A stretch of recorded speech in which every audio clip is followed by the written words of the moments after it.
Camping like champions. Whoa, did you just put crackers all over your mouth?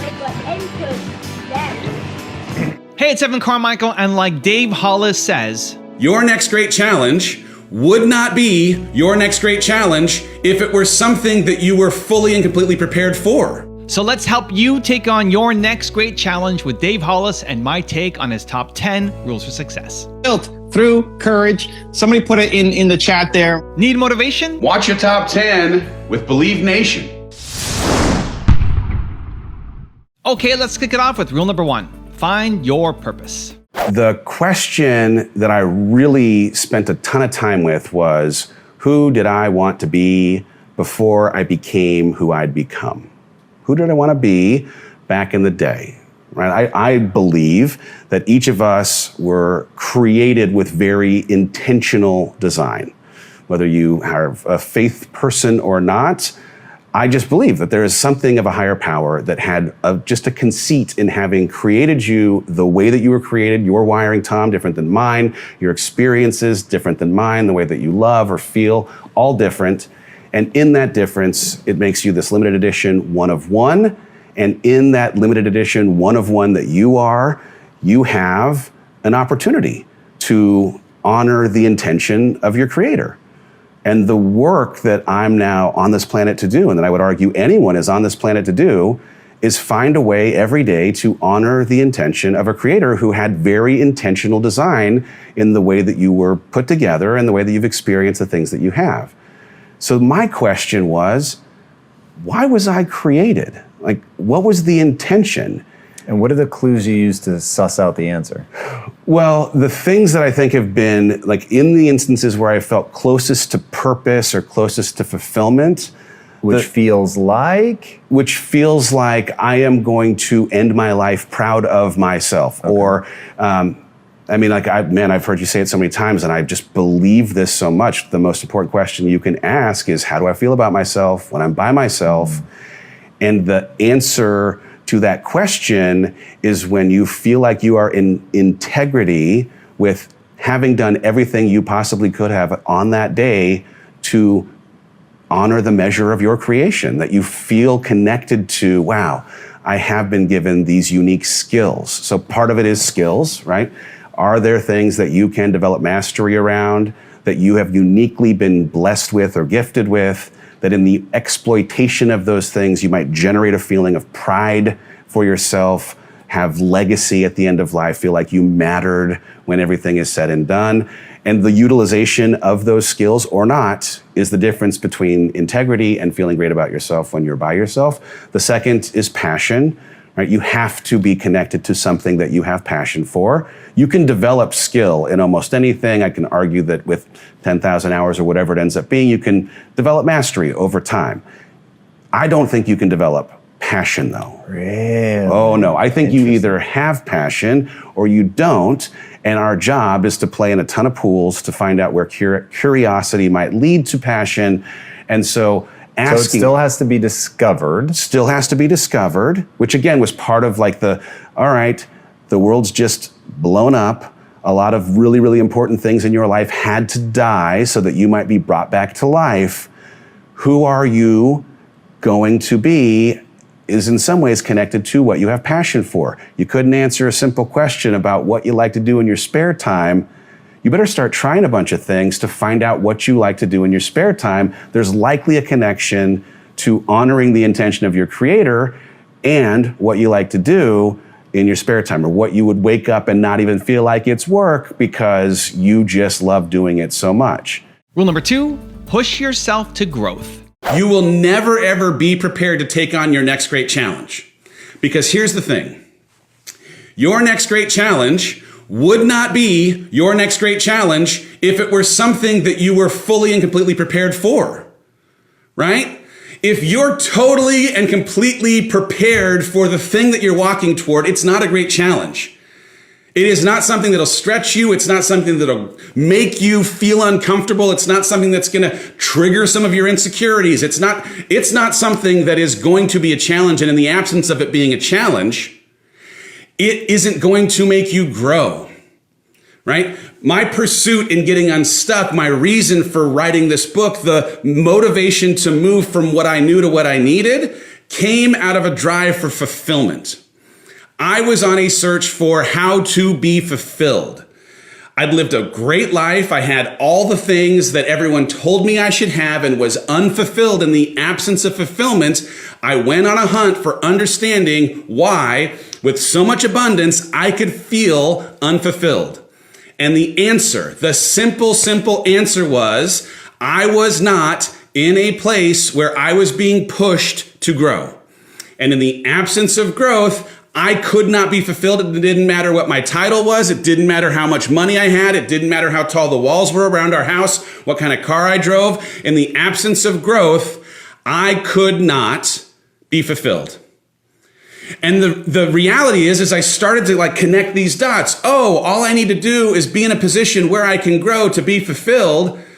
I resisted doing the one thing that would actually unlock it, which is pursuing something that would make me grow, because I was worried I was not yet equipped to do the thing I needed to go do well. What a waste of time, and how self-defeating. It's such a defeating thing to suggest that, man, growth is the way to get to fulfillment, and I want to grow, but I don't want to go to that place that could grow me until I am completely and totally prepared to handle it. Right? I mean, I put this in my post. I say it every single time we talk about this. God does not call the equipped. He equips the called. Rule number 3, don't consume negativity. The first relationship that you have to think differently about is media. Media is an amazing thing. It is a pervasive thing, an omnipresent thing. It is an everywhere thing. It is great until it isn't. If you are not conscientious of what you are consuming in media, it is consuming you. If you are not on the regular doing an audit of who you follow, of what you feel from what you watch, of how often you're spending time in front of a screen, then you are not actively taking control of how you can get to where you're trying to head. If you consume negative things, you will be a negative person. If you consume positive things, you will be a positive person. I'm a news junkie. I love the news. I love to catch up on all the news stuff. And then one day, the news got crazy. I recognized that when I watched the news in the morning, I was unable to feel inspired to go change the world in the afternoon. It felt overwhelming. It felt like something that now was working in opposition of what I needed for actually pursuing my goals. So I stopped watching the news. Now here's the thing, I can still be an active participant in the social, political world by doing other things, but watching the news was not a thing that was serving me. If you aren't asking, does this thing that I watch, does this person that I follow? And by the way, if you go into your Facebook account and you're still following people from high school that trigger you, you need to let go of Shelly. Shelly isn't a part of your life anymore. It's been 20 years. Let Shelly go. It's okay to unfriend people. If following your sister or mom always throws you into a bad mood, find a way to connect with them in person and not online. You have permission to unfollow the voices that are negative in your life. It will change your life. Rule number 4, never give up. Vera Wang made her first wedding dress at 40. Rodney Dangerfield had his break in stand-up at 46. Julia Child's first cookbook was at 49. Sam Walton opened his first Walmart at 44. Ray Kroc's first McDonald's came at 50. Duncan Hines introduced his cakes at 73. It's never too late. And I put this up as I realized that I am embarking myself on the second half of my life. And when I think about my legacy, the way that I want to be remembered at my funeral, or the way that I hope people might raise a glass and toast me at my 70th birthday party, As much as I had a very successful career in entertainment for 20, 25 years, what I hope is that the things they're saying about me at the end of my life don't even mention the career that I had before I started pursuing my calling. Right? Whoever needs to hear this today, that thing that's been on your heart, the passion, the intuition whispering over and over that maybe you ought to step in and get a little bit closer to the reason why you've been placed on this planet, don't let that voice in your head try and talk you out of chasing it because of the worry that maybe your time has come and gone.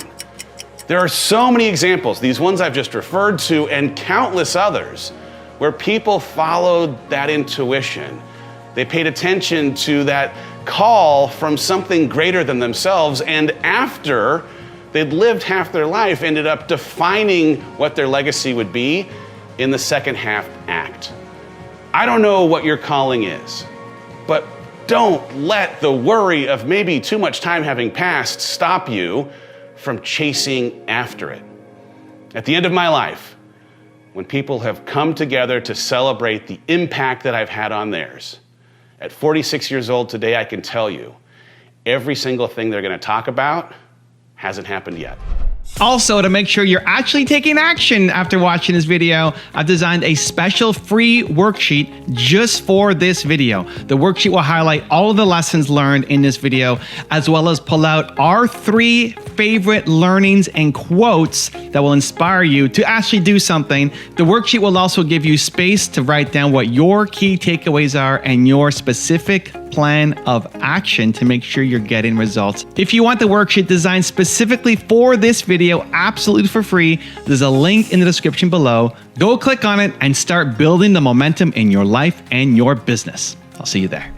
Rule number 5, question everything. You've got one voice telling you you're a loser, everything is gone and lost, and another voice telling you to do something that ends up being good for you. How do you differentiate? So the first part with the voice is, all right, you got a voice in your head. Some of it's true, some of it's bullshit. Okay, how do you differentiate? Well, first you have to say, I'm not the voice. That voice that's speaking is not me. I am the witness to the voice. In a very untethered soul, Michael Singer kind of way, I am not the voice. I'm watching the voice. I'm listening to the voice. It's my job then as the listener to do the investigative work of understanding which of the things that are being represented are real. Like, how many of them are fact-based, evidence-based? Is there any reason to question the voice? And a lot of the things inside of like why we believe what we believe or why we do the things we do come back to programming that the voice is echoing. And so if we were raised in a patriarchal society, or we were raised inside of a certain religious belief, or we have parents or family of origin that believe a certain way, that voice often is the echo of something that existed from when we're 5 years old. And the question that I have to go back and ask is, well, did the people who were the originators of that story have credibility? Like, do they have credibility generally? And oftentimes they do. You believe things usually because they've come from someone of authority that's important in your life, that you love or crave love from, and that you, for whatever reason, have put on a pedestal or respect. But just because someone at some point in your life had credibility doesn't mean that they have credibility on that topic, or that there's even relevance necessarily for their opinion that maybe, right, I was born in 75, my parents were good people, they meant well, a thing that they were programming into me when I was 5 in 1980 may not have practical relative to when it was, good then, application in 2021. It likely doesn't. And going back and questioning if that story that was told then is still a credible story today is part of how, when you hear the voice and that bullshit side of the voice is chirping, you get to go and ask, where did this voice come from? I'm not the voice, I'm the witness to it. And does it actually have a credible connection to anything that has practical application in my life today? Rule number 6, become centered. I get asked all the time about work-life balance. There is no work-life balance. There is the idea of being centered, and my pursuit every day is to create a centered foundation in my life that I can pivot from the times when it goes on the treadmill from level 1 to level 10. There are seasons in my life where I have to sprint. There are seasons in my life where I'm afforded more opportunity to spend time with my kids or show up for but there is not balance necessarily in any single day. And the people who are in pursuit of it will go insane thinking that they can find it. Just find a way to stay centered. And on the days when it doesn't, indulge in showing up well for the people you love. Rule number 7, be the captain of your ship. Who do you need to become to embody a mindset of confidence, of strength, of optimism, growth, tenacity, the kind of person who makes lemons into lemonade, right? For me, my single word is captain. Like, I'm the captain now. Like the guy boarding Tom Hanks' boat in Captain Phillips, look at me, I'm the captain now. And when I conjure the vision of what it means to be the captain of my ship, I embody a mindset that says, irrespective of the size of the swells, irrespective of the winds that blows or don't, I am the captain of this ship. And guess what? I've just come through a season of feeling overwhelmingly unmoored, right? I was pushed off to sea. And when I think about the person that I have to become to embody the mindset I need to handle the swells that are coming my way, it's captain. I mentioned this in February's course. I like to show off my tattoo. But a ship in harbor is safe, but that's not what ships are built for. That is a John Shedd quote. I got this tattooed on my forearm as a mantra. This is my advanced mindset, right? This is my mandate to embrace the chop, to believe that I was built for the choppy waters, that I, as a boat, was not meant to stay inside of a harbor of my safe, my security, my familiar, but that I was in fact built for the waves that exist beyond the jetty. It's this constant reminder that the life that I want exists outside my comfort zone, and that the only way that I can evolve into the person I want to be, right? For myself, for my family, for someone who's proud of himself when he's by himself, is by pushing myself beyond what's easy and familiar. Or when unfamiliar chooses me, it's seeing that choice beyond my control as something that has a means to a greater end, a greater me, a stronger me, right? On the other side of whatever challenging conditions end up being thrown my way, those conditions are who I'm becoming. Good or bad, come at me, bro. I'm the captain. I am the captain. Come at me, bro. Right? When I have that captain persona on, I am okay with the swell. I'm okay with the wind.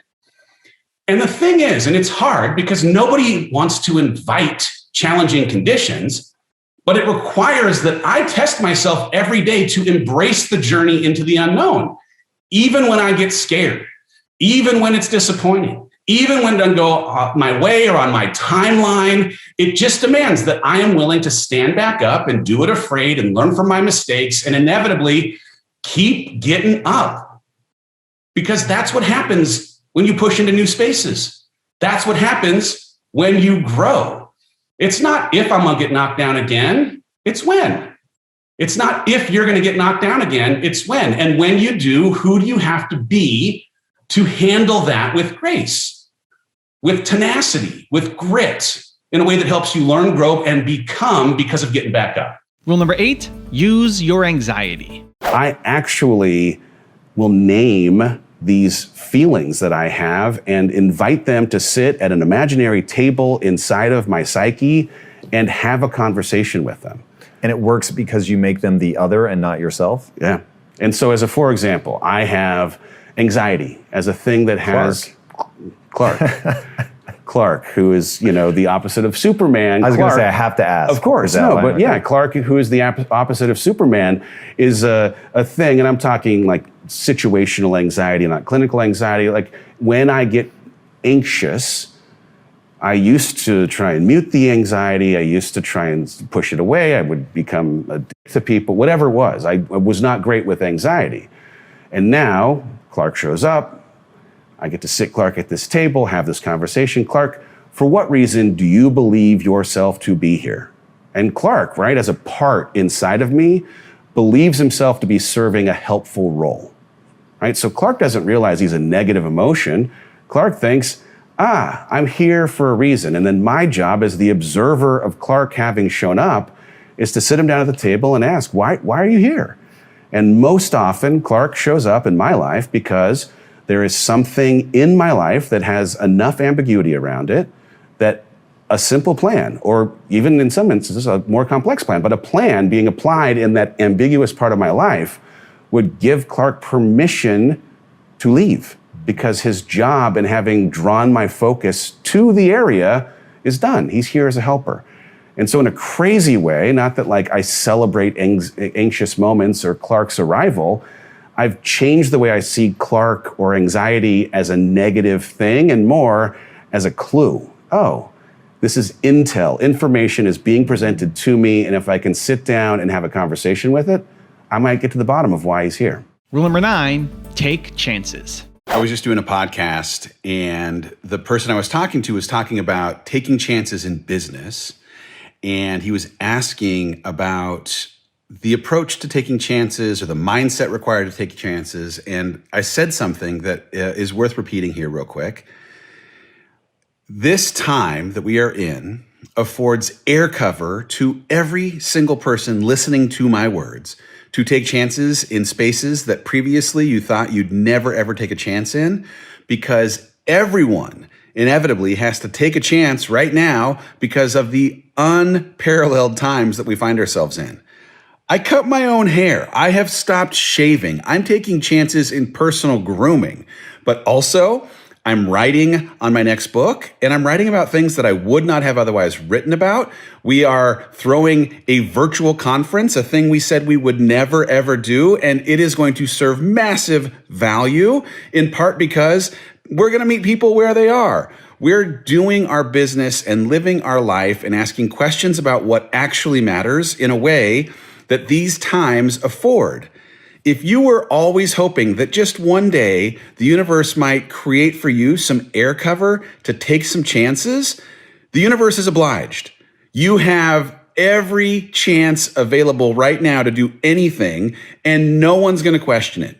No one is going to question you taking a chance on that thing you've always thought about, on the hairstyle, on growing out facial hair when you're not even sure that you can grow it, whatever it ends up being. This is that time. Whoever needs to hear these words, take a chance. And rule number 10, the last one before some very special bonus clips, is get confidence. Confidence is a required ingredient for everything that we are hoping for in the pursuit of the life we're trying to create inside of this year or any year. And also, change challenges confidence. It's going to come with these questions of what might happen in these new unknowns. It's going to trigger our anxiety, our worry of what if, our worry of how long. It requires better question asking around what can happen, right? What kind of preparation is required to be ready, fortifying our confidence with the kind of planning that will have us preempt the thing that might get in our way long before it does. So I want to try and walk you through a little framework around what might happen, what can happen, and what will happen. I want you to take the time and write a letter to your fear. What are the things that you fear in this journey of growth that you've chosen? What are you worried about in relationship, in finance, around your health? What are the things that are triggered insecurity-wise, imposter syndrome, whatever it might be? I made a list of my fears, and then I asked these 2 questions. Which of these fears are actually real? And which of these fears can a plan be created for to address the warranted fear? The interesting thing in going line by line through my 46 things is that many of the things I thought were, of course, yes, totally ridiculous. 80% of them gone. But the other 20%, they were warranted fears, right? Those fears were real. And I believe that the role that those fears were playing was a prompt to ask questions on how I could best prepare to do it scared but ready. the ability to formulate the kind of habits and routines, the circle of support, the resources I'd need to ready myself to, yes, confront my fear. The fear was not going to go away, but to do it in a way that changed completely the way I felt courageous and up to the challenge. Let's dive into what might happen. Epictetus said, man is not worried about real problems so much as by his imagined anxieties about the real problem, right? It's an idea that was reinforced by Seneca. We suffer more from imagination than reality. I want you to grab a blank piece of paper. I want you to draw 3 circles on the blank piece of paper. This represents the things that we worry about, the things that can happen, and the things that do. I have filled it out for you so that you can fill it out yourself. The whole pie is the way that our brain processes every single thing that could possibly happen on this journey of becoming. The smaller circle is the list of things that actually can happen, because our mind is so crazy, it will have us worrying about things that could never happen. But that smallest dot, those are the things that actually do happen. And when you can see it against the backdrop of how much we afford, the weight of worrying about everything, with how much actually happens, it just affords you a confidence to dismiss a little bit of the rhetoric that voice in your head is trying to sell you about why you should be worried in the first place. Now, that in and of itself, that's not going to make your anxiety go away like magic. There is a next step. And I don't know what role anxiety plays for you, but I will tell you, for me, anxiety is providing me information. It's intel, right? It's a trail of breadcrumbs in my life to a place where I do not yet have clarity, where I don't yet have a solidified plan. And in the ambiguity that exists in not yet having a plan, I am afforded an opportunity, because of the message relayed by anxiety, to dive into and consider how I might become just a little bit more prepared for this piece in my life. It has fundamentally changed the way I think about anxiety. Thank you, anxiety. I hate that I've become grateful for you, anxiety, but in fact, when it presents itself, it's just trying to help me create clarity in a part of my life where there is ambiguity. All right, I want you to take a new piece of paper. I want you to write down, like I have written down here, what might happen and what can happen. The homework for you is to take the letter that you've written to your fear. And on the left side, right, what might happen, write any of the things that might happen and put them on that left-hand side of the page. On the right-hand side, the things that can happen, write those down and put them on the right-hand side of the page. Once you have every fear that you attribute to what might happen, I want you to ask yourself the same question that I did. Is this fear real? Is it actually something that can happen? Is it actually something that is highly likely to happen? And if the answer is no, can you have a conversation with that fear and release it?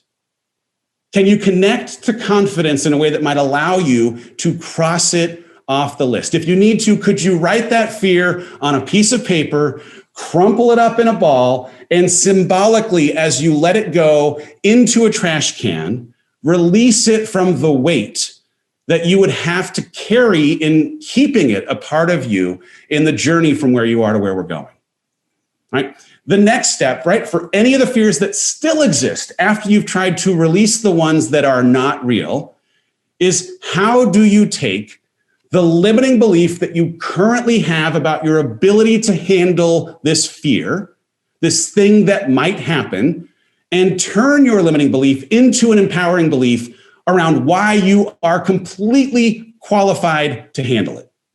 So I'll give you an example from my list. On my what might happen list, I couldn't let go of my anxiety around, what if I put myself out there and fail, right? I'd had a very successful job inside the Walt Disney Company for 17 years, the last 7, where I'm the president of distribution, surrounded by the greatest intellectual property, the best teams. I was always an accomplice to success, not solely responsible for it. In the work that I did in the HOLLIS'S company, working with my partner and wife, Rachel, building something that was built around, again, great intellectual property, it was not all on me. And here I am leaving a harbor that was previously safe for a harbor where I know I will grow, and it all falls on me. What if I put myself out there and I fail? So I ran through an exercise that I call positive, negative, reframed, okay? When you take the things that might happen and you're able to create 3 columns of the positive outcomes, the negative outcomes, and the reframed outcomes of what might happen if these things were to pass, then you get a chance to actually see all the scenarios that could unfold, right? For me, I might be seen as underqualified to do this work.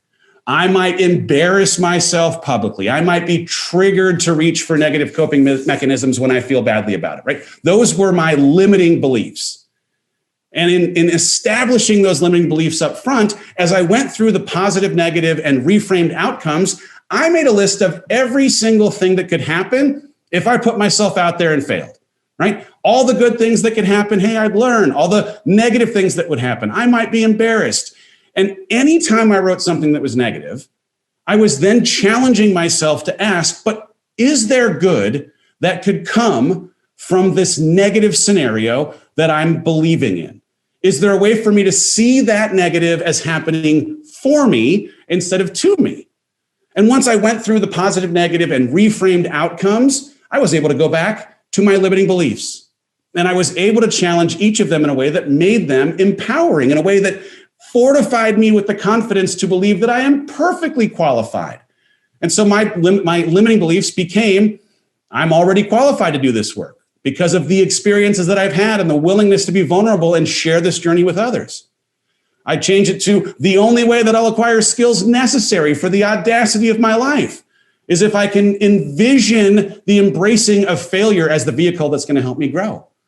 I reminded myself that I've already made it through 100% of my failures. And I've done so in a way that has every single time left me stronger, having learned more, and growing because of them. Okay, so that's the work for you. I want you to take your fears, create this exhaustive list of every single thing that can happen, positive, negative, and then reframe anything that's negative. And do some work on the limiting beliefs that you have going into the exercise and how knowing now that you can turn any of the negative scenarios into something positive, that it might afford you this permission to have an empowering belief on why you are perfectly qualified for this life you are hoping to live. You've got to be able to take that passion and that opportunity for mastery and apply that to impacting other people. Why? Because it's hard to feel like you matter if you don't. I really feel like there is something in the goals that I had in my career at Disney relative to the goals that I have in the career and legacy that I will create for the rest of my life that are disconnected by a single feature. And I'm super proud of my career inside of entertainment, 20 plus years, assistant to president. It was a good run. Almost every single one of my goals was connected to individual achievement, right? I want to be this title. I want to make this money. I want to have this influence. I want to be invited to these tables and roll with this crew. And as much as, man, in that run, I was able to sit at some of those tables and enjoy some of that salary and have some of the title and whatever else, it felt empty because it was not connecting to impacting other people in the way that, having now left my career for my calling, I feel like I am actually doing work on an everyday basis to serve. Now, guess what? I can still provide for my family, but I'm definitely playing inside of the passion pool and using gifts that were uniquely given to me and now life experience that is super unique to me and not any other person on the planet, to hopefully have someone see themselves in my stories, understand some of the things that have worked in my own journey of transformation and becoming, so that they might have their own journey themselves.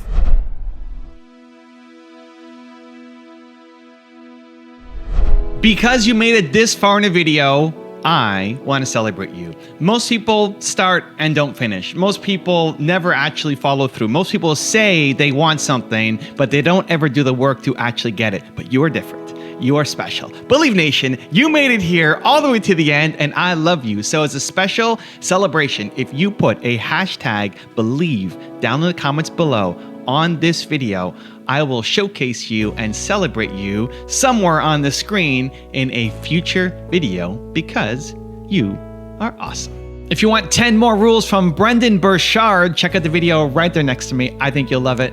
Continue to believe, and I'll see you there. You have to teach your mind to honor the struggle.